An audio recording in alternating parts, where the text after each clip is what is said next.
Nyonso yangai ekosanzola, mokonzi oyo andimaliwa mpo na ngai. Mon héros est digne de louange. Je sais pourquoi je l'adore à jamais. Nyonso yangai ekosanzola, mokonzi oyo andimaliwa mpo na ngai. Mon héros est digne de louange. Je sais pourquoi je l'adore à jamais. Bilembo ya motema, baefasaka te. Bilembo ya motema, baefasaka te. Bilembo ya motema, baefasaka te. Nyonso yangai ekosanzola, mokonzi oyo apona liwa mpo na ngai. Mon héros est digne de louange. Je sais pourquoi. Est-ce que tu peux chanter avec moi? Nyonso yangai ekosanzola, mokonzi oyo apona liwa mpo na ngai. Mon héros est digne de louange. Je sais pourquoi je l'adore à jamais. Bilembo ya motema, baefasa. Oh, bilembo ya motema, baefasaka. Bilembo ya bolingo, bilembo ya motema, baefasaka. Bilembo ya bolamu, bilembo ya motema, baefasaka teo. Il est impossible, Seigneur, que je ne me souvienne pas de tes bontés et de tes faveurs dans ma vie. Il est impossible que je ne puisse pas me souvenir de tous tes bienfaits dans ma vie, Seigneur. Tes œuvres sont devant moi, je les vois et je contemple en elles ta bonté, je contemple en elles ta grandeur. Je contemple en tes œuvres ta puissance. Merci Seigneur. Merci Éternel Dieu des armées pour ce mois de février béni. Merci Éternel pour tes projets de bonheur. Éternel, pendant ce moment où nous écoutons ta parole, touche nos vies. Je prie pour que tu touches d'une manière profonde, pour que tu touches pour guérir, que tu touches pour délivrer, que tu touches pour restaurer. Éternel Dieu des armées, nous n'avons pas besoin de spectacle, nous avons besoin que ta puissance agisse réellement. Même sans que personne ne tombe, même sans démonstration de cette puissance, mais dans le silence, que les gens soient bénis, que les gens soient touchés, guéris.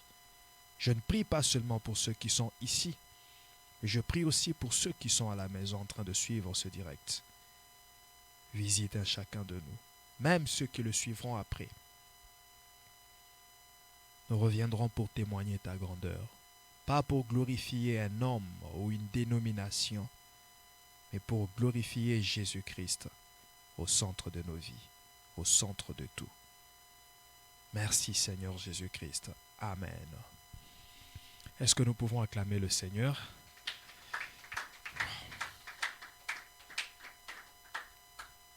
Ça gèle, hein? Ça gèle, hein? Oui, hein? Pourquoi? Waouh!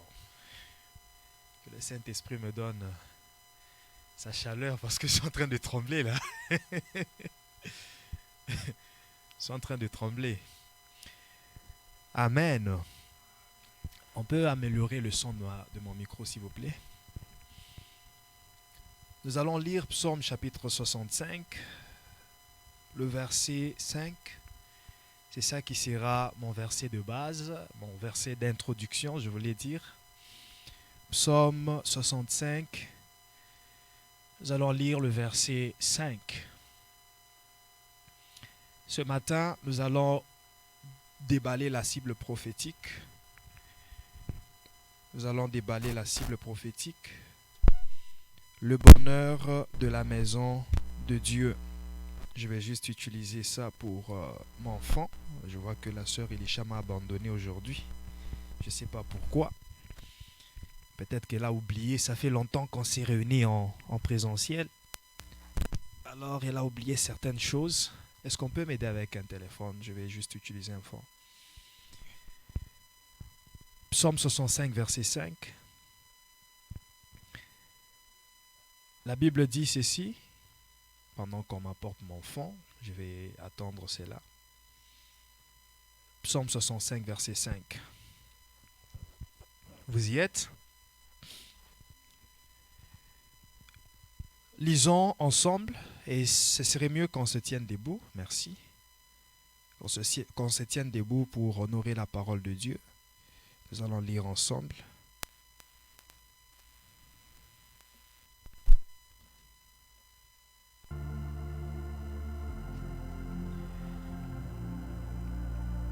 Lisons 1, 2, 3, go. Heureux celui que tu choisis et que tu admets en ta présence pour qu'il habite dans tes parvis. Nous nous rassasierons du bonheur de ta maison, de la sainteté de ton temple. Amen. Nous pouvons nous asseoir. Acclamons la parole du Seigneur. Cette parole est certaine.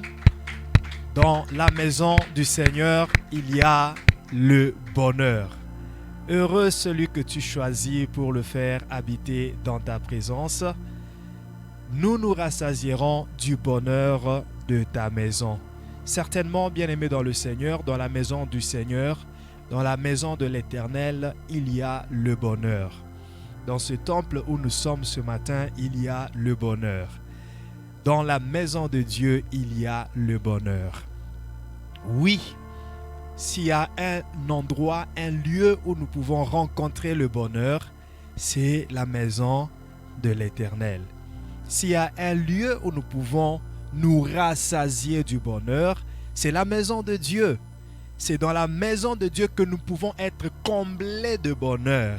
Parce que la maison de Dieu est une source intarissable de bonheur. Amen. La maison de Dieu est une source intarissable de bonheur.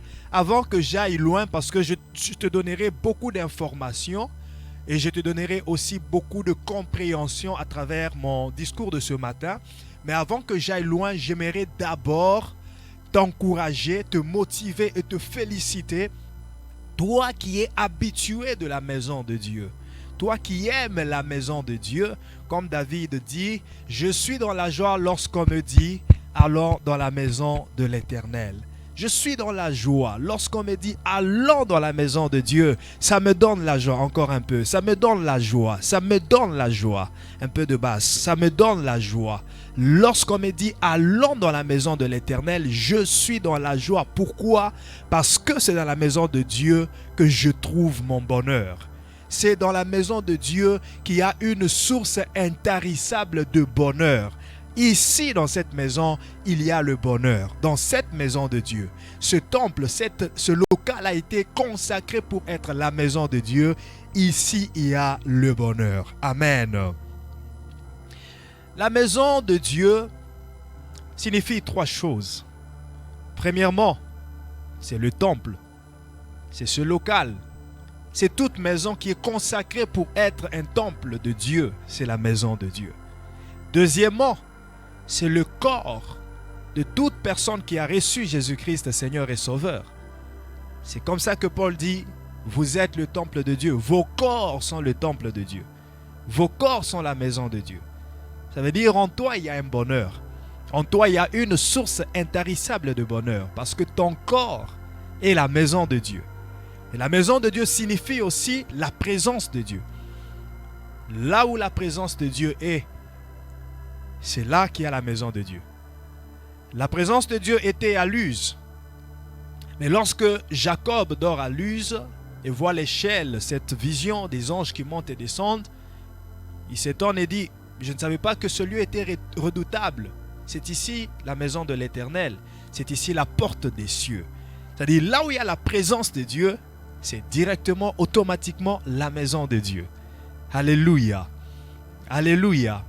Initialement, Dieu a voulu que l'homme soit son représentant sur la terre. Et Dieu a voulu que l'esprit de l'homme puisse être le saint de Dieu, le plus saint de Dieu, le saint des saints. Dieu a voulu que l'âme de l'homme puisse être le lieu saint de Dieu et que le corps de l'homme soit le parvis. Mais l'homme n'a pas compris ça tout au début.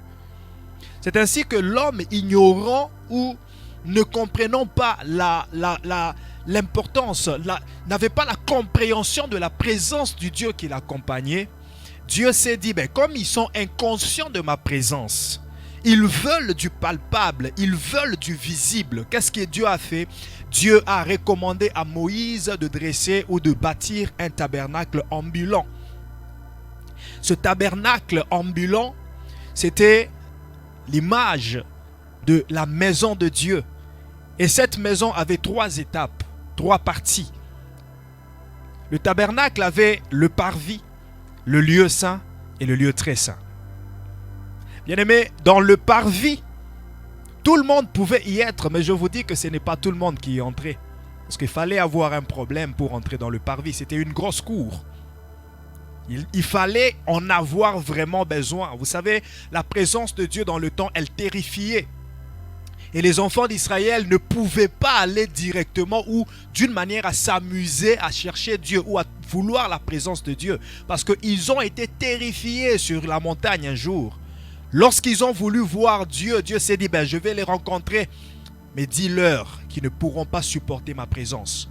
Pendant qu'ils étaient là, la montagne tremblait. La voix de Dieu faisait trembler la montagne. Le feu sortait. Ils n'en avaient pas.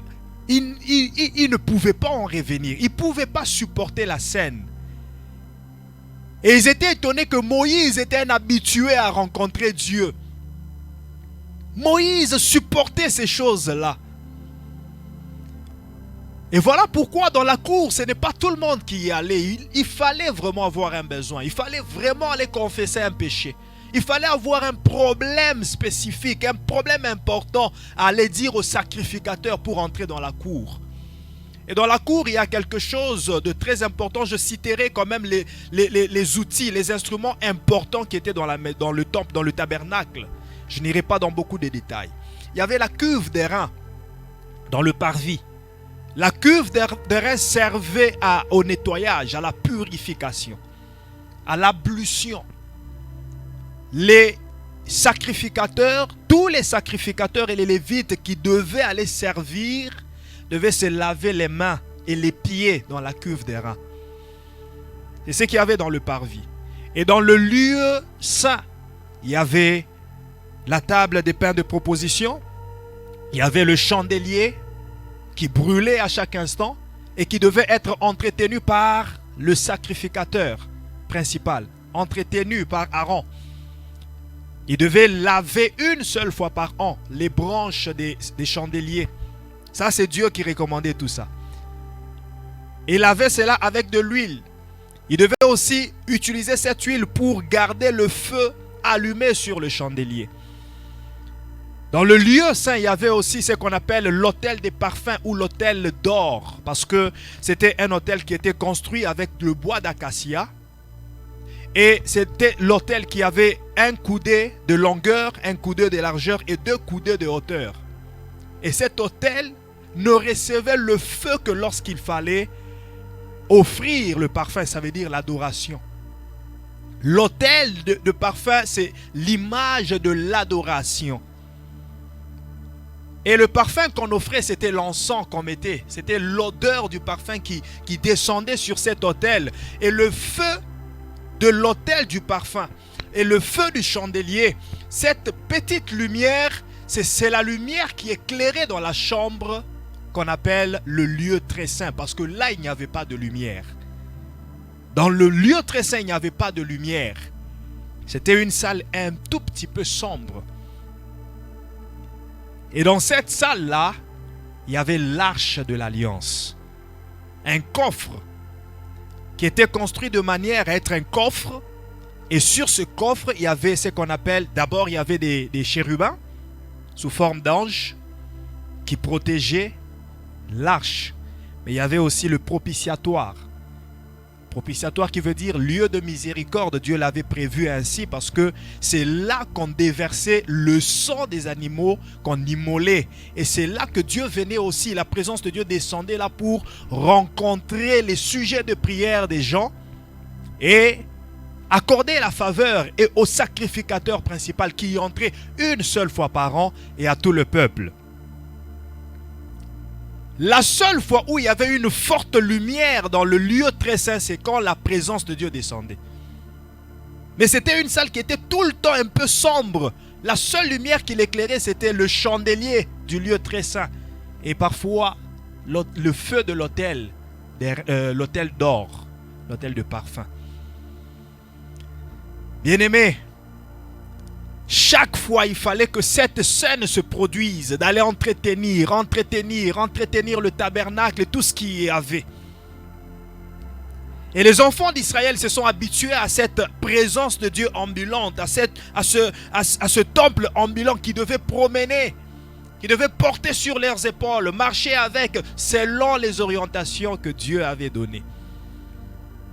Et finalement, Dieu s'est dit, pourquoi est-ce que je vais continuer à être dans un temple qu'on promène par-ci par-là? Retournons à l'état initial. Retournons à ce que j'avais pensé depuis toujours que l'homme soit. C'est ainsi que Dieu, par Jésus-Christ, fait que l'homme redevienne le temple. Que la gloire qui avait fui l'homme puisse revenir en lui. Il l'a fait de peu inférieur à Dieu, il lui a couronné de gloire. Il lui a fait de peu inférieur et il lui a couronné de gloire. C'est ainsi que Dieu retourne la gloire dans l'homme pour que l'homme soit encore porteur de la présence de Dieu. Pour que le corps de l'homme soit le parvis. Bien-aimé, à chaque fois que tu entres dans la présence de Dieu, à chaque fois que tu vas chercher Dieu, tu fais un parcours. C'est ainsi que Hébreux 4, verset 16 peut dire « Approchons-nous avec assurance du trône de la grâce ». Mais où est ce trône? Ce trône est en nous. Ce trône est partout où nous sommes parce que Dieu est omniprésent. Ce trône est spirituel. Ce trône, on ne le voit pas physiquement. Ce trône, ce n'est pas cette chair, ce n'est pas cet autel. Ce trône est partout. Dans ta maison, ce trône est là. Dans ta chambre, ce trône est là. Même quand tu es dans ton bus, ce trône est là. J'aimerais te dire que le trône de Dieu se promène avec toi partout. Mais seulement ce n'est pas un trône qui est promené par les gens. Ce n'est pas comme le tabernacle ambulant que les gens portaient. Mais c'est le trône qui est maintenant établi en toi afin que tu sois son porteur. Afin que tu le promènes partout où tu vas. Même partout où tu n'es pas, ce trône est là. Il est là où tu es. Et il est là où tu n'es pas. Car il est partout. Et quand tu t'approches, tu fais ce parcours. Ton corps est un parvis. Tu dois chercher une concentration, une purification dans le parvis. Que le parvis atteigne une dimension qui te permet d'aller dans le lieu saint. Une propreté, une pureté qui te permet d'aller dans le lieu saint. Voilà pourquoi, même quand tu ne reconnais pas avoir péché, tu dois toujours reconnaître que tu as péché. Même quand tu te dis donc je n'ai pas péché, mais seulement par respect de ce Dieu très saint, par respect de sa perfection, tu dois toujours te dire moi je suis imparfait et lui est parfait, alors pardonne mes impuretés. Te mettre propre avant d'aller dans le lieu saint. Et dès que tu es dans le lieu saint, ce sont tes sentiments, tes émotions, ce sont tes sentiments, parce que l'âme est le centre des sentiments. Ce sont tes sentiments qui sont alors transformés, changés, disposés à rencontrer le plus saint. Et lorsque tes sentiments sont favorables, l'âme est favorable, là l'esprit sera aussi disposé à rencontrer Dieu. Et c'est là que tu arrives dans le lieu très saint. C'est l'esprit qui entre dans le lieu très saint. Bien-aimé, si tu pries et que ton esprit est toujours vacillant, sache que tu n'es pas dans le lieu très saint. Si tu pries et que ton esprit est en train de voyager ça et là, tu ne pourras pas entrer dans le lieu très saint. Si tu pries et que tes sentiments ne sont pas favorables devant Dieu, sache que ça sera difficile que tu accèdes dans le lieu très saint. Pour aller dans le lieu très saint, il faut que le corps s'accorde avec l'âme, l'âme avec l'esprit. Et dès que l'esprit y est, tu seras en communion avec l'esprit de Dieu. Avec le Saint-Esprit, tu seras dans le lieu très saint. Amen. Et c'est là, dans le lieu très saint, qu'il y a le bonheur. C'est là que nous sommes comblés de bonheur. C'est là que nous sommes rassasiés de bonheur. Le bonheur de ta maison, nous nous rassasierons du bonheur de ta maison. Mais quelle maison? Le Saint des Saints de Dieu. Que ce soit ici, dans le temple, que ce soit en moi-même, en communion avec l'Esprit de Dieu, que ce soit partout où la présence de Dieu se promène. Si seulement je peux accéder dans le Saint des Saints, je peux accéder au bonheur qui m'est réservé. Amen. Bien-aimés dans le Seigneur, je vais nous montrer ce matin comment est-ce que nous pouvons accéder. Comment est-ce que nous pouvons accéder à ce bonheur. Comment est-ce que nous pouvons avoir accès à ce bonheur? Jusque-là, le son ne me convainc pas et je n'arrive pas à me déballer. Comment est-ce que nous pouvons arriver, accéder à ce bonheur? Est-ce que quelqu'un aime le bonheur? C'est bien de dire que tu aimes le bonheur, mais moi je le saurai si tu es capable de faire ce que je te révèle ce matin. Si tu es capable de marcher selon la révélation de ce que je te montre ce matin. La première des choses, il faut être un enfant de Dieu. Être un enfant de Dieu. Pour accéder au bonheur de la maison de Dieu, il faut être un enfant de Dieu. Être un enfant de Dieu. Être un enfant de la maison. On parle du bonheur de la maison de Dieu. N'est-ce pas? N'est-ce pas? On parle du bonheur de la maison de Dieu. C'est le bonheur de sa maison. C'est dans sa maison que nous pouvons avoir ce bonheur-là. C'est dans la maison de Dieu que nous pouvons avoir ce bonheur. Si nous sommes membres de la maison de Dieu, nous aurons accès de ce bonheur-là. Est-ce que quelqu'un me comprend? Il faut être membre de cette maison-là. Vous savez, dans une maison, on ne compte pas les visiteurs comme membres du ménage, n'est-ce pas? Oh, est-ce que je me trompe? Un ménage est constitué des gens qui habitent cette maison-là, n'est-ce pas? Ce sont les gens qui habitent la maison qui sont les membres du ménage. Même si c'est une seule personne. Maintenant, regardez. Regardez, s'il vous plaît. Permettez-moi de bien prêcher. Regardez. Dieu pouvait vivre seul. Ça allait constituer son ménage. Même seul, on peut constituer un ménage. Il pouvait vivre seul. Il pouvait être seul dans son royaume, dans son trône, même dans le monde entier, seul. Mais par son amour, par sa bonté, il s'est décidé de nous créer. Pas seulement de nous créer, mais de nous donner aussi accès dans sa maison. Pour que nous soyons bénéficiaires de son bonheur. Mais écoutez ce que Dieu fait. Parce que si, selon les hommes, un ménage est constitué pas seulement des enfants, mais aussi d'autres personnes qui vivent. Il ne suffit juste qu'ils vivent dans cette maison, même si ce sont des colocataires, même si ce sont les enfants de mon oncle, mais ne fût-ce qu'ils vivent dans cette maison-là, ils font partie du ménage. Nous pouvions aussi vivre dans la maison de Dieu, faire partie de son ménage sans être ses enfants. Nous pouvions être juste des gens à qui Dieu a accordé la grâce de vivre dans sa maison. Mais ce n'est pas ce que Dieu fait. Ce n'est pas ce que Dieu veut de nous. Dieu ne veut pas seulement que nous soyons participants de sa maison. Dieu ne veut pas seulement que nous soyons habitants de sa maison, mais Dieu veut que nous soyons des enfants de la maison. Alléluia. Que nous ne soyons pas dans sa maison comme des étrangers, mais nous soyons dans sa maison comme des enfants légitimes. Par sa justice, il nous a légitimisés. Normalement, nous n'étions pas légitimes parce que nous sommes les enfants d'une étrangère. Nous sommes les enfants du monde. Nous sommes des étrangers qu'il a repêchés. Mais par son amour et par sa grâce, il a permis que nous soyons légitimisés. Nous n'entretenons pas une filiation illégitime avec Dieu.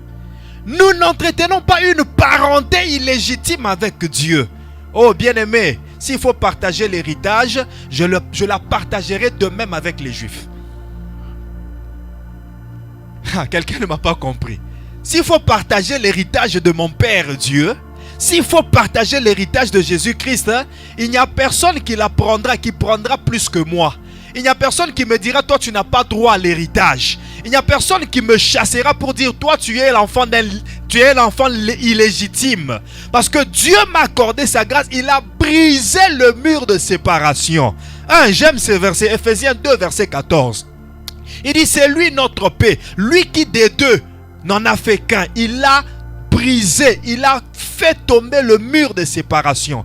Il y a un mur qui nous séparait, qui nous éloignait nous. Le mur du péché nous éloignait, nous chassait des gens méconnus, des gens qu'on ne faisait pas cas, les gens qu'on ne considérait pas. C'est nous, nous autres, nous sommes de ceux qu'on ne considérait pas, de ceux qui n'avaient pas part, de ceux qui n'avaient pas droit. C'est nous autres. Les Juifs avaient droit. Oui, les Juifs, dès leur naissance, ils ont droit. Le peuple acquis pour Dieu, le peuple que Dieu a choisi, oui, eux, ils avaient droit. Mais nous autres, on n'avait pas droit. Mais aujourd'hui que je te parle, depuis que Christ est mort sur la croix, depuis que le sang de Christ a coulé, depuis que le voile du temple a été déchiré, moi et toi aussi, nous avons droit. Nous avons part à l'héritage. Nous avons droit d'être appelés enfants de Dieu. C'est ainsi que Jean 1 verset 12 dit, à ceux qui l'ont reçu, il a donné le pouvoir de devenir enfant de Dieu. Tu es un enfant de la maison. Je dis, tu es un enfant de la maison. Le bonheur de la maison de Dieu t'appartient aussi. Je dis, le bonheur de la maison de Dieu est aussi ton partage. Tu en as le droit. Tu as reçu Christ Seigneur et Sauveur, tu en as le droit. Il faut être un enfant de la maison. L'enfant de la maison. Nous nous rassasierons du bonheur de ta maison. Nous les enfants. Nous qui sommes tes enfants, nous avons droit au bonheur de ta maison. Il ne suffit pas seulement d'être enfant, mais il faut grandir, devenir fils. Galates chapitre 4, verset 1. Galates 4, verset 1. La Bible dit, or, aussi longtemps que l'héritier est enfant, je dis qu'il ne diffère en rien d'un esclave, quoiqu'il soit le maître de tout. Aussi longtemps que tu es un enfant, tu peux être le maître de tout le bonheur de la maison du Père, mais tu n'en jouis pas. Tu ne jouis pas du bonheur. Tu n'en bénéficies pas. Pourquoi? Parce que tu demeures un enfant. Tu n'es pas différent d'un esclave. Alléluia. Bien-aimé, il faut grandir spirituellement. Il faut atteindre la maturité pour que le bonheur de la maison de Dieu soit ton partage. Pour que tu saches comment utiliser, comment bénéficier, comment te procurer du bonheur de la maison de Dieu. Il faut devenir un fils. Il faut devenir une fille, une personne mature. Est-ce qu'on peut me le lire dans une autre version? Parole de vie, français courant, Bible du Sommeur. Galates 4, verset 1.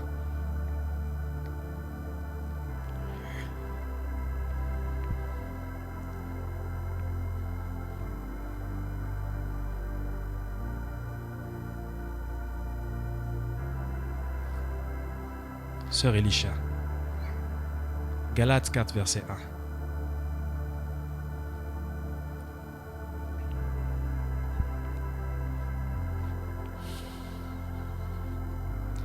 Galates 4, verset 1. Semeur, parole de vie, français courant. Tu as toutes ces versions-là, s'il te plaît, fais vite.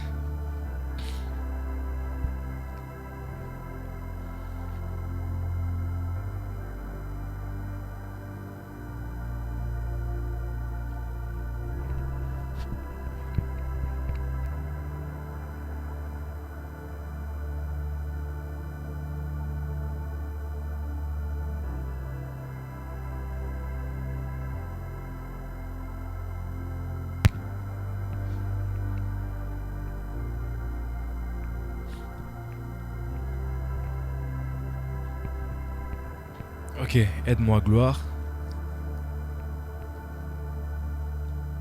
Nous allons lire la parole de Dieu au nom de Jésus. Amen. Voici que je veux dire. Aussi longtemps que l'héritier est un enfant, il ne se distingue en rien d'un esclave. Bien qu'il soit le propriétaire de tout le patrimoine, il reste sous l'autorité du tuteur et de l'intendant jusqu'au terme fixé par son père. Reprends encore maintenant, lis ça calmement. S'il vous plaît, attirons notre attention dans cette lecture-là. Voici, je veux dire, aussi longtemps que l'héritier est un enfant. Aussi longtemps que l'héritier. Dis avec moi l'héritier. L'héritier. Retournons à ce que je nous disais ici. Je disais tantôt quoi? Nous aussi, dès lors que Christ est mort sur la croix, qu'il a versé son sang, nous avons maintenant part à l'héritage. Et pourtant, la personne qui a part, qui a droit à l'héritage, on l'appelle qui?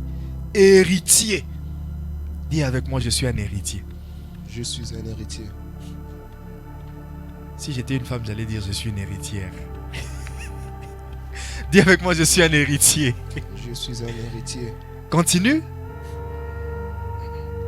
Il ne se distingue en rien d'un esclave, bien qu'il soit propriétaire de tout le patrimoine. Bien qu'il soit le propriétaire de tout le patrimoine. Bien-aimé, Dieu a un patrimoine à te donner. Amen. Le bonheur dont nous parlons, c'est un patrimoine. Oh, est-ce que tu peux comptabiliser le patrimoine de Dieu? Oh, bien-aimé dans le Seigneur, imagine-toi combien grand, combien vaste, combien nombreux, combien je ne sais pas valeureux est le patrimoine de Dieu. Combien valeureux est le patrimoine de Dieu? Pouvons-nous évaluer en termes monétaires le patrimoine de Dieu? Ça coûtera des milliards et des milliards de chiffres que qu'aucun ordinateur, je ne sais pas, les binaires ne pourront pas, les hexadécimaux ne pourront pas exprimer ce chiffre-là. Le patrimoine de Dieu, chacun a sa part. Amen. Je dis chacun a sa part. Amen. Écoute, j'aimerais te dire une chose. Ceux qui ont été enrichis par Dieu avant n'ont pas épuisé la richesse. Ceux qui se sont mariés avant n'ont pas épuisé les mariages. Amen. Ceux qui ont reçu l'onction n'ont pas épuisé l'onction. Parce que le patrimoine de Dieu est vaste. Amen. Tu as ta part dans ce patrimoine. Oh, laisse-les prendre l'onction aujourd'hui. Toi aussi, ta part sera demain. Laisse-les se marier aujourd'hui. Ta part sera demain. Laisse-les s'enrichir aujourd'hui. Ne les jalouse pas. Parce que ta richesse aussi est réservée pour demain. Amen. Chacun a sa part. Dis, j'ai ma part. J'ai ma part de richesse. J'ai ma part de richesse. J'ai ma part des jumeaux et des jumelles. J'ai ma part des jumeaux et des jumelles. J'ai ma part des maisons et des voitures. J'ai ma part de maisons et de voitures. J'ai ma part des visas et des voyages. J'ai ma part des promotions et des titres. J'ai ma part de tout ce qui est bonheur. Tout ce qui est bonheur.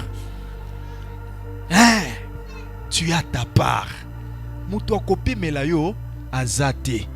Muto akopekisa ope ozwa azate. Omoni makambo paro, makambo grand frère ezala raté. Na makambo ba part ya héritage ankolo qui grand frère ezate ote petit. Tikelanga. Ah grand frère na. Oh grand frère par rapport à quoi? Ozana part na yo ngapela na part na ngai. Amen. Atanga pe pasteur na moyena pekisa yo ezate. Tu sais le jour où la femme s'approche pour aller toucher Jésus. Ba disciple Ode zelana no ke wapi. Vous vous bénéficiez à votre manière, nous aussi nous bénéficions à notre manière. Qui? L'aveugle. Bartimée. Il est en train d'appeler Jésus. Fils de David, fils de... Yoka, disciple. Oh, c'est là. Et puis, soi-disant, c'était Philippe qui disait ça. Mais Philippe, neni no lingo s'approprier nangana koma ya yo moko. Hein, Philippe? Pierre, comment est-ce que tu peux faire que nakoma ya yo moko? Non, je ne suis pas venu pour vous seul. Je suis venu pour tout le monde. Pour quiconque. Quiconque, ça dit mutwazanga kombo. Naya pona batu bazanga kombo, neti babiso tozanga ba kombo. Oh, obenga komoni. Tu vas m'appeler de quel nom? Tu vas m'appeler de quelle griffe? Je n'ai pas de griffe. Seule griffe Nazarango, Jésus-Christ. Oh, t'es moutement bois pistonné yo. Comment ça? Je n'ai pas de piston, je n'ai pas de parapluie. Je suis en train de parler de ces gens-là qui n'ont pas de parapluie. Je suis en train de parler à ces gens qui n'ont pas de piston. Au talina gauche, au talina droite, mouton sungayo, azate. Au gang, lobby, mais je lève mes yeux sur la montagne. D'où me viendra les secours? Ozo monate secours no ko utawapi. Ozu téléphone au benga noko, soit Tétin, soit Milou. Ozu téléphone au benga, oh non, je suis en réunion, je te rappellerai. Atika la pe ko benga te. Ozu téléphone au benga, oh ozo monate lisungi no ko utawapi. Je suis en train de parler à cette catégorie de gens. Otali na famille médecin azate ote mutnako salata recours. Oba kiso le ki cher mingi. Pour opération ko kutenga très cher que j'ai au moins un médecin de famille. Mutmoko tanga pa silisa azate. Yo moko pionnier, yo moko pilier à libota. Otali na simatala batobele sengelos en charge. Seul soutien Yesu. Seul pilier Yesu. Seul griffe aux anaye, Yesu, comme on quiconque. Mais à lobby, pour na yo quiconque. Pour quiconque. Car Dieu a tant aimé le monde qu'il a donné son fils. Il a donné comme griffe son fils. Il a donné comme pilier son fils. Il a donné comme parapluie son fils. Il a donné comme piston son fils. Il a donné comme appui son fils. Il a donné comme soutien son fils. Il a donné comme prise en charge son fils. Afin que quiconque croie en lui. Le banga naza quiconque. Naza quiconque.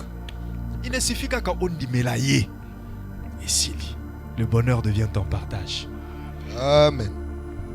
Bien-aimé, le patrimoine de Dieu, si grand et vaste qu'il est, il est pour toi.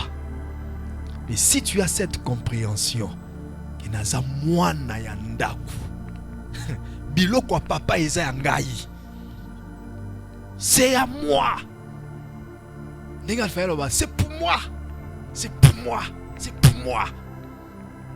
Eza mutu mususu eza abiso. Ba richesse, onction, tala. Totikate bapaya, basale lango, bapaya. Tu sais, je suis parfois étonné de voir que il y a des gens qui ne sont pas habitués à écouter la parole de Dieu, qui ne sont pas habitués à aller à l'église. Mais une fois à Longoli Makolone Nandaku, avec un objectif précis, à quelle église, à Yokili Lobanzambe, à Zu miracle naye, à Kepe. Mais bah on va mesana ko kota. Balobaka amen. Bayoka kalilo banzambe. Ma vie n'a pas moins changé. Bazarape miracle.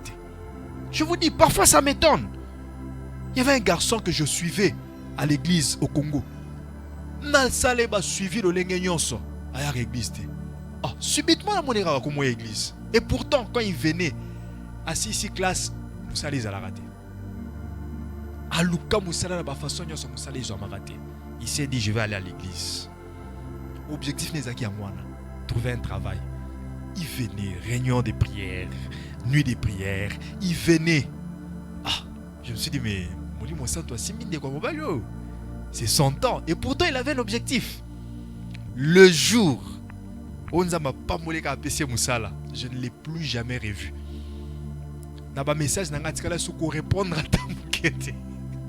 Et si la kenda na dit, ah, Parfois c'est étonnant. C'est étonnant. Bien, et pourtant, ils ont bana yanda kunde. Bangunde faut pas bénéficier na biloko wana.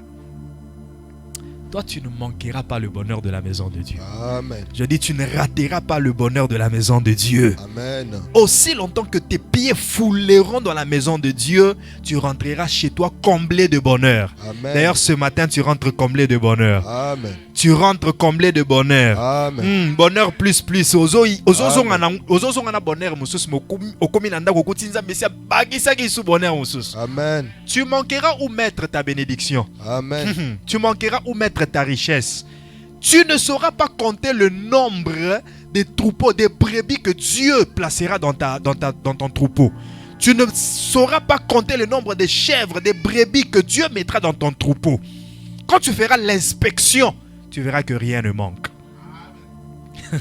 Alléluia. Amen. Continue. Qu'est-ce qu'il dit? Ou bien tu peux changer de version. Et je continue. Oh, on a déjà lu patrimoine. Va dans l'autre version. Rapidement, s'il vous plaît.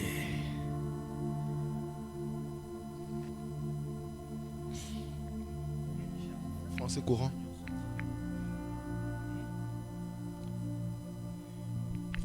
En d'autres mots, voici ce que je veux dire. Aussi longtemps qu'un héritier est mineur, sa situation ne diffère pas de celle d'un esclave. Bien que théoriquement tout lui appartient. Je pense que ça finit là. Lis-moi une autre version.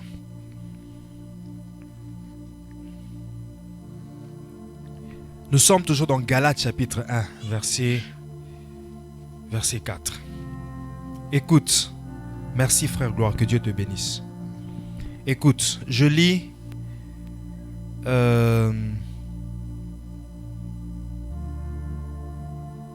Galates 4, verset 1, parole de vie. Voici ce que je pense. Quand l'héritier est encore enfant, il n'est pas différent d'un esclave. Quand il est encore, aussi longtemps qu'il est encore enfant. C'est-à-dire, il y a une transition qui doit se faire. Il doit quitter l'enfance et aller à l'âge majeur, à l'âge adulte. L'héritier. Écoute, Alphaël est un héritier. Acacia est une héritière.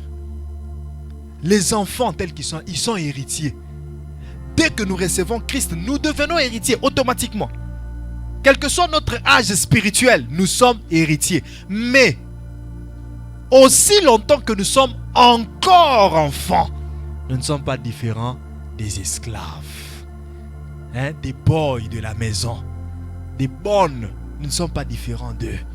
Même si une bonne dort dans la maison où elle travaille, elle reste toujours bonne.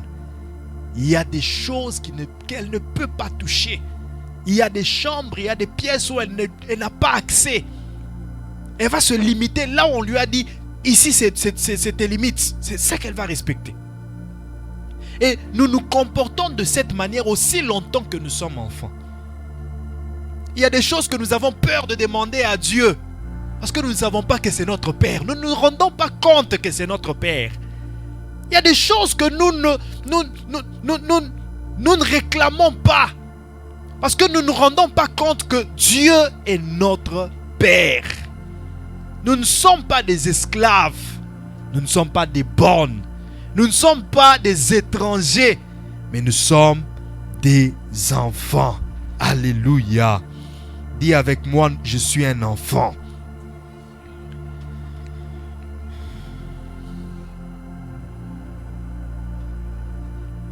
Pourtant, celui qui sera le propriétaire de tout. Celui qui sera le propriétaire de tout. Mwana wana kaka. Oui, aza mwana. Nzokande yenda kozala propriétaire à biloko. Mais aussi longtemps qu'aza mwana, ayebite ke biloko nyonso eza yangai. L'onction c'est pour toi. Et combien de gens réclament l'onction? Combien de gens réclament l'onction? Est-ce qu'on peut me fermer cette porte-là et laisser les enfants à l'intérieur, s'il vous plaît?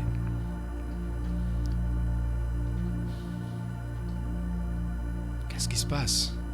Pourquoi vous avez oublié les... Kofa Nananda, quoi? S'il vous plaît. Aussi longtemps qu'il est un enfant, il ne sait pas qu'il est propriétaire. Bien-aimé, posons-nous une question. Qu'est-ce que Dieu va faire avec l'onction? Qu'est-ce que Dieu va faire avec sa puissance? En quoi Dieu a-t-il besoin de sa puissance? Il est tout puissant. Il est plus que suffisant. Ata lali pongi, Satan retire la obéta aidé. Dieu n'a pas besoin de sa puissance. Il n'a même pas besoin de sa puissance pour se protéger. Sa puissance c'est pour nous. Son onction c'est pour nous. Dieu a besoin de sa sagesse pour faire quoi avec? En quoi est-ce que Dieu a besoin de sa sagesse? Pour se défendre devant qui? La sagesse de Dieu c'est pour nous. C'est nous qui avons besoin de nous défendre. C'est nous qui avons besoin de choisir, de faire des sélections dans la vie.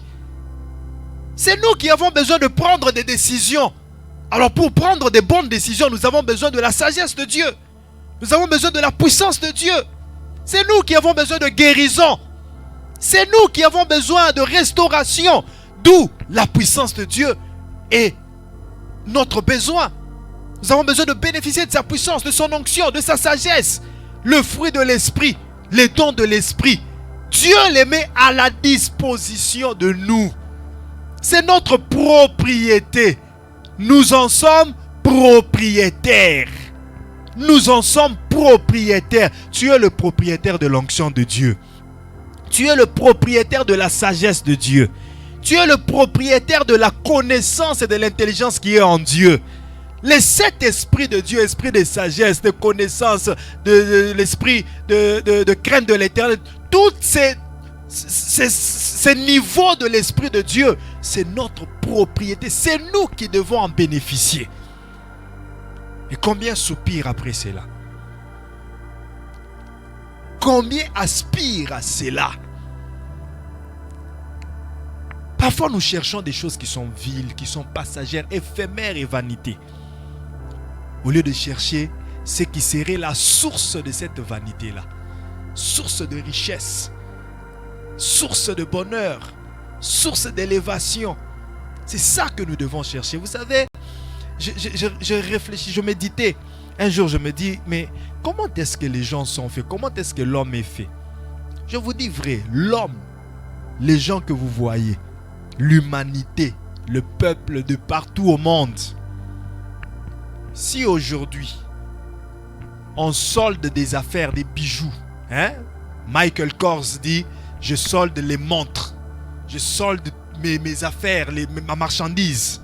Tu verras comment les gens iront se précipiter le solde chez Michael Kors. Ils vont aller, tu verras des files, des longues files d'attente en train de chercher à acheter quelque chose parce qu'on a soldé chez Michael Kors. Mais même si Dieu soldait l'onction, tu verras que c'est peu de gens qui iront chercher l'onction. Même si Dieu soldait sa puissance, parce que Dieu l'a déjà soldé, il n'y a pas de prix pour la puissance de Dieu. Il n'y a pas de prix pour l'onction. Il n'y a pas de prix pour la bénédiction. Il dit venez acheter même sans argent. Mais combien vont chercher? Combien vont chercher à acheter? Combien s'approchent de Dieu?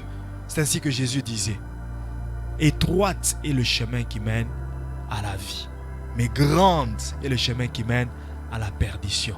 Les choses viles de ce monde, les choses passagères sont les choses que les gens poursuivent, sont les choses que les gens s'attachent, s'accrochent à cela. Mais les choses qui amènent au salut, les choses qui amènent à grandir spirituellement, les gens s'en foutent de cela. Les gens ne donnent pas beaucoup d'attention à cela. Voilà pourquoi tu verras un très grand nombre de gens qui sont en train d'utiliser TikTok pour du n'importe quoi, d'utiliser les réseaux sociaux pour du n'importe quoi. Quand tu regardes les vidéos qui parlent des bêtises, tu verras des nombres de vies étonnants. Mais quand tu vas à la parole de Dieu, tu vois ces 2, 3, 4 personnes, 10 personnes qui sont en train de suivre. Dieu a soldé sa puissance. Dieu a soldé son amour. Mais combien le cherche? Ne sois pas de ceux qui s'en foutent des choses de Dieu, car c'est là la source de ton bonheur. C'est dans la présence de Dieu qu'il y a la source de ton bonheur. Le bonheur qu'offre le monde est passager, mais le bonheur de Dieu dure éternellement. Alléluia. Première des choses, être un enfant de Dieu. Deuxième chose qui nous donne accès au bonheur de la maison de Dieu, c'est le sang de Jésus-Christ. Le sang de Jésus. Est-ce que quelqu'un peut dire avec moi le sang de Jésus-Christ?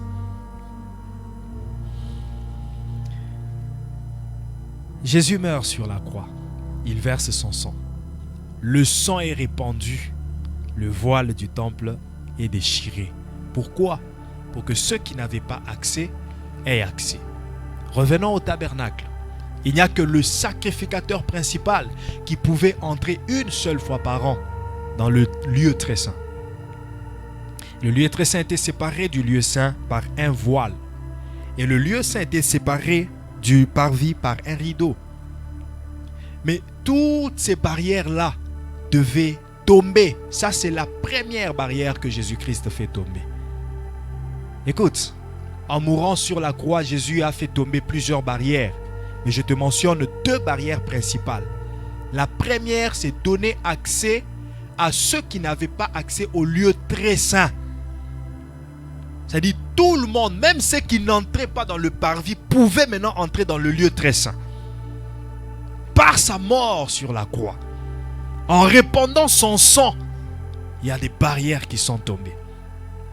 Et la deuxième barrière qui devait tomber, c'est cette différence entre les juifs et les non-juifs, comme je te le disais tantôt. Parce que les juifs avaient accès. Les juifs étaient déjà héritiers. Les juifs étaient déjà comptés peuple de Dieu. Mais les non-juifs, ils n'avaient pas accès. Ils étaient étrangers à Dieu. Alors cette différence devait tomber. Écoute ce que me dit Ephésiens 2, verset 14. Ephésiens 2, verset 14. Écoute. Ephésiens 2, verset 14. La Bible dit ceci. Je lis déjà dans Parole de vie. Oui, c'est lui qui est notre paix. Avec les juifs et les non-juifs, il a fait un seul peuple. Aujourd'hui, nous sommes un seul peuple. Il n'y a plus de juifs, il n'y a plus de non-juifs. Devant Dieu, nous sommes tous un seul peuple. Il n'y a plus d'étrangers. Je ne suis plus païen. Je ne suis plus étranger. Je ne suis plus non-juif. Devant Dieu, je parais juif comme les juifs. Alléluia. Je suis comme tout le peuple devant Dieu. Je ne suis plus un peuple éloigné de Dieu. Je suis maintenant comme les juifs. Il n'y a plus de juifs, il n'y a plus de non-juifs. Devant Dieu, nous sommes un seul peuple. Il dit, en donnant sa vie sur la croix, le Christ a détruit le mur de haine qui les séparait. Il a détruit le mur d'inimitié. Le mur qui plaçait une haine entre nous et les et les juifs, entre nous et Dieu, ce mur de haine a été détruit lorsque Jésus mourait sur la croix. Et Français courant dit ceci, car c'est le Christ lui-même qui nous a apporté la paix. Il nous a apporté la paix en faisant des juifs et des non-juifs un seul peuple. En donnant son corps, il a abattu le mur qui les séparait et en faisait des ennemis. La Bible du Seigneur dit, car nous lui devons notre paix. Il a en effet instauré l'unité entre les juifs et les non-juifs. Bien-aimés, quiconque reçoit Christ Seigneur et Sauveur, nous sommes unis avec lui en esprit. Nous sommes unis avec tous, même les gens qu'on n'a jamais vus.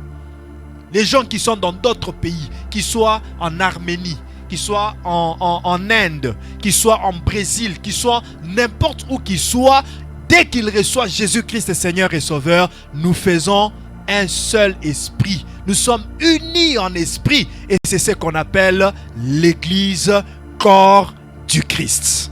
Alléluia. Nous sommes unis en esprit. Et il continue pour dire,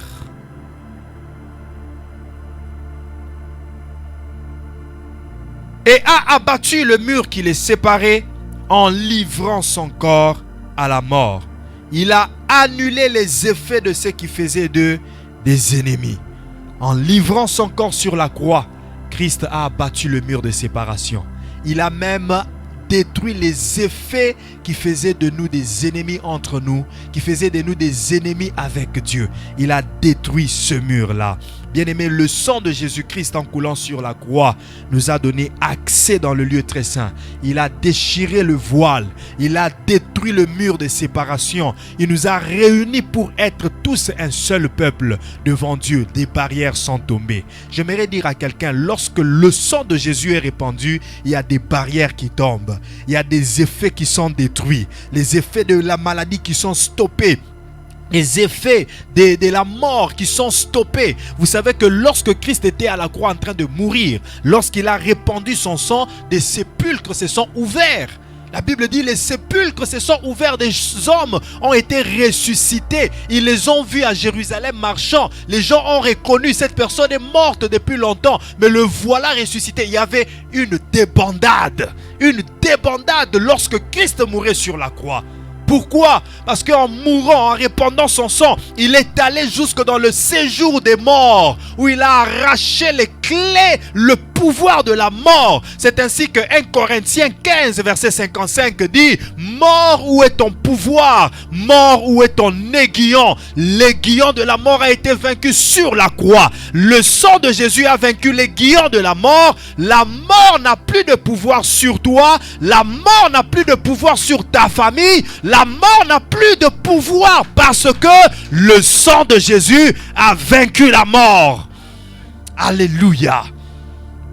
Et ce sang nous donne accès à la présence de Dieu, là où il y a le bonheur. Le sang de Jésus nous donne accès au bonheur. Hébreux chapitre 12, verset 24. Hébreux 12, verset 24. Hébreux 12, verset 24.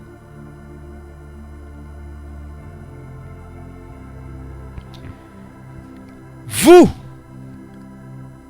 Hébreux 12, 24, parole de vie, vous vous êtes approchés de Jésus, qui a répandu son sang pour nous rendre purs. Il est l'intermédiaire d'une alliance nouvelle que Dieu a établie avec nous. Il est l'intermédiaire. En répandant son sang, il s'est fait intermédiaire d'une alliance nouvelle. Nous nous sommes approchés de qui? De Jésus, qui a répandu son sang. Pour nous rendre purs, mais aussi pour être intermédiaire d'une alliance nouvelle que Dieu a établie avec nous. Et son sang répandu parle plus fort que celui d'Abel. Dis avec moi, le sang parle plus fort. Ça j'aime. Le sang de Jésus parle plus fort. Il ne parle pas seulement mieux que celui d'Abel, mais il parle aussi plus fort que celui d'Abel. Et ce sang-là, en coulant sur la croix, en étant répandu sur la croix, a établi la nouvelle alliance. Dans cette nouvelle alliance, nous avons le droit. Dans l'ancienne alliance, nous n'avions pas le droit. Mais dans la nouvelle alliance, le sang de Jésus nous donne droit à l'héritage des saints.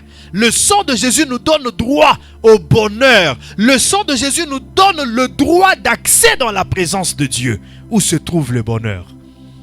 Si aujourd'hui nous avons le droit d'appeler Dieu notre Père, c'est à travers le sang de Jésus. C'est à travers ce sang qui a coulé sur la croix. Il a fallu l'œuvre de la croix pour que Dieu puisse être notre Père. Alléluia. Et s'il est notre Père, tout ce qui est à lui est aussi à nous. Nous sommes propriétaires de l'héritage. Dis avec moi, le sang me donne accès au bonheur.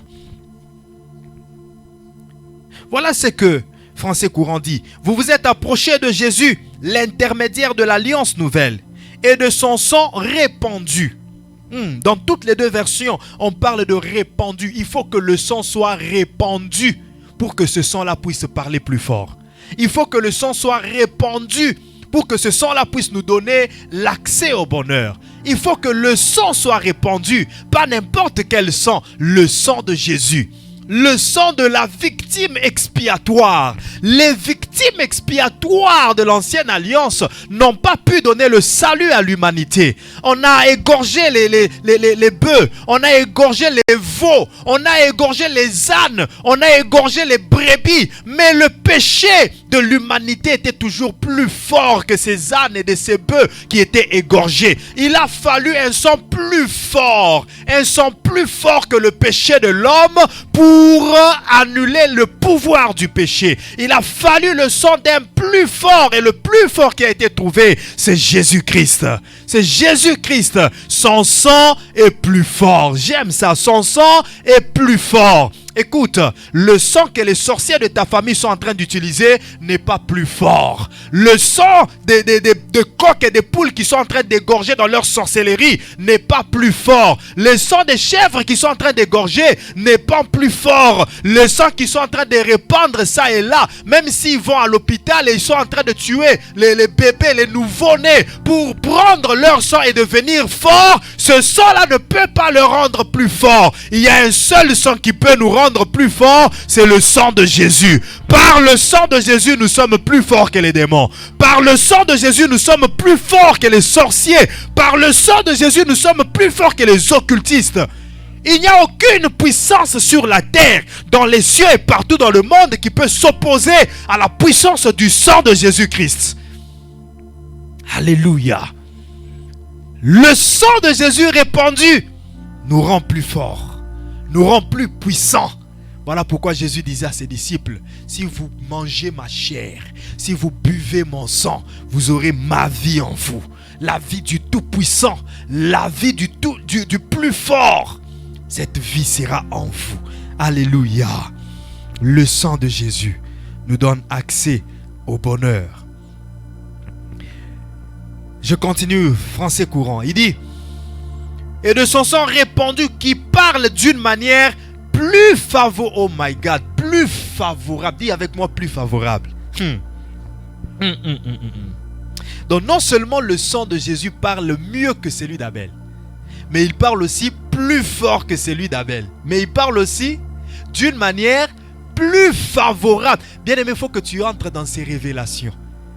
Tu sais, quand tu pries, tu dois toujours prier avec révélation. Moi, quand je prie, je cherche toujours le verset, je le comprends. Je le comprends dans diverses versions et ça me donne l'expression que je vais utiliser dans ma prière. Donc, si je prie avec ce verset, je réclamerai que le sang de Jésus puisse parler d'une manière favorable. Favorable, d'une manière favorable. Que le sang ne parle pas n'importe comment, qu'il ne parle pas comme un homme, mais que le sang de Jésus parle pour moi d'une manière plus favorable que celui d'Abel. Alléluia. Vous savez, le sang d'Abel, si vous lisez Genèse chapitre 2, non, Genèse chapitre 4, vous verrez comment le sang d'Abel a crié. Le sang d'Abel a crié vengeance. Dieu sur son trône a entendu le cri du sang d'Abel. Et ce sang criait quoi? Il criait vengeance. Il criait vengeance. Genèse 4. Je vais directement au verset 6. Et l'Éternel dit à Caïn, pourquoi es-tu irrité et pourquoi ton visage est-il abattu?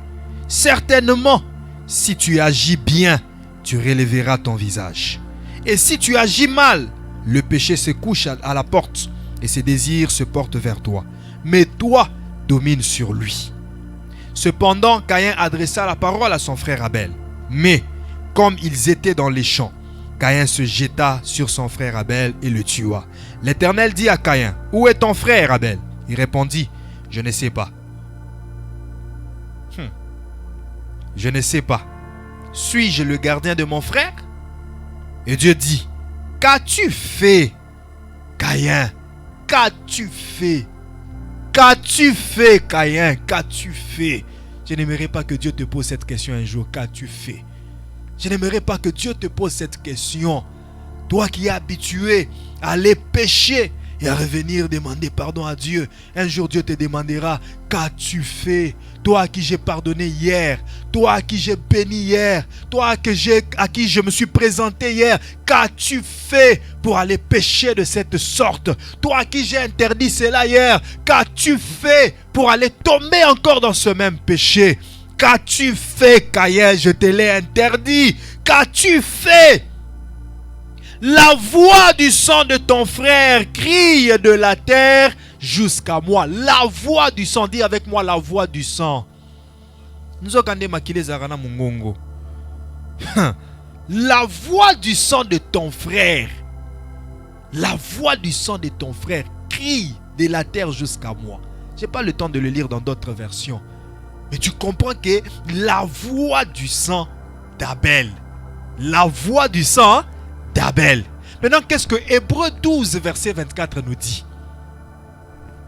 La voix du sang de Jésus parle plus fort que la voix du sang d'Abel.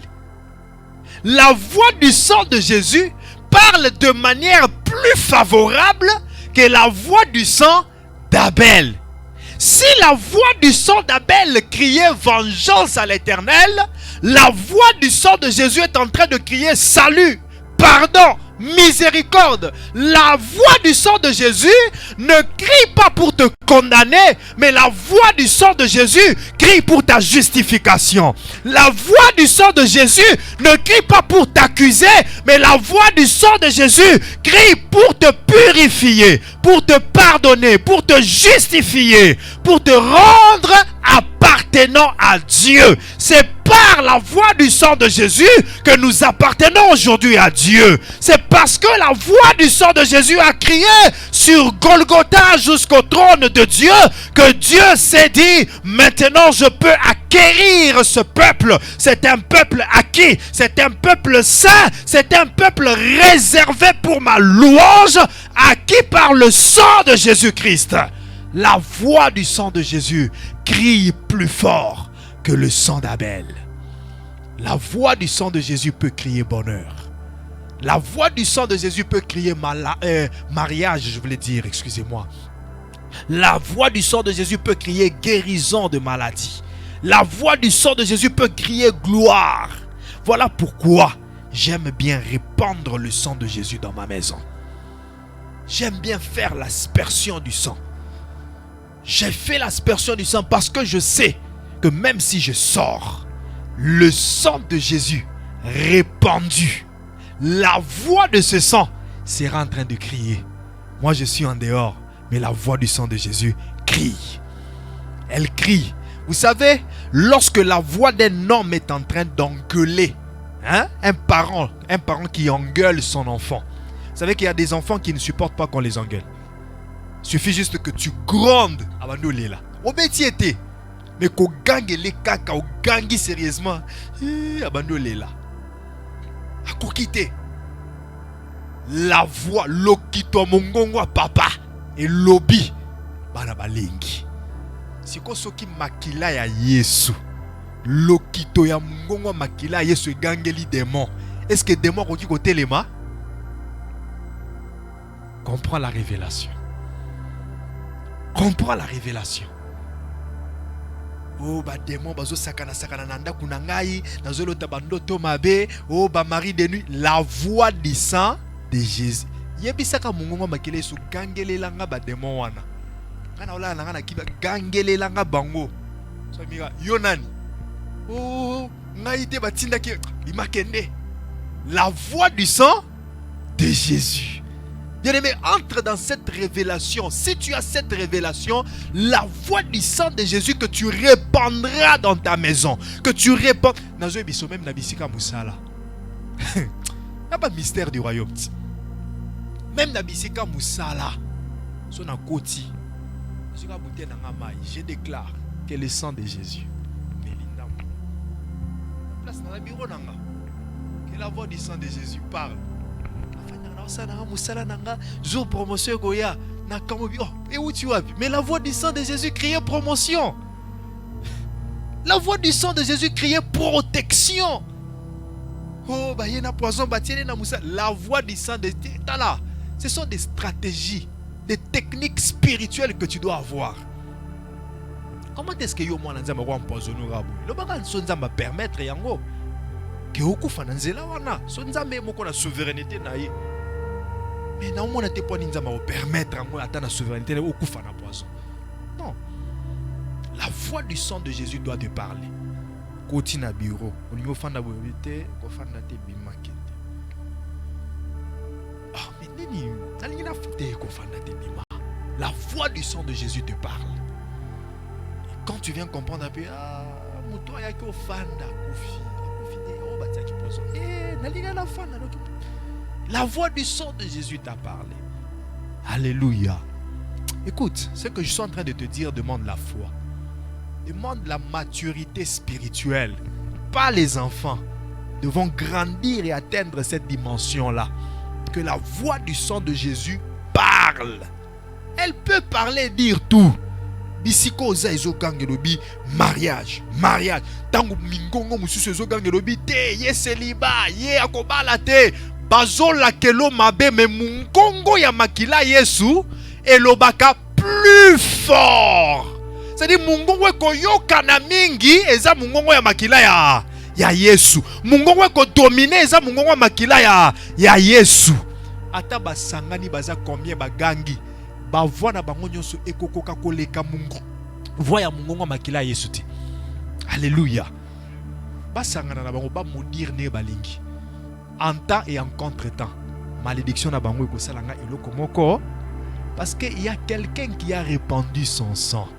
Et la voix de son sang est en train de dire bénédiction pour moi.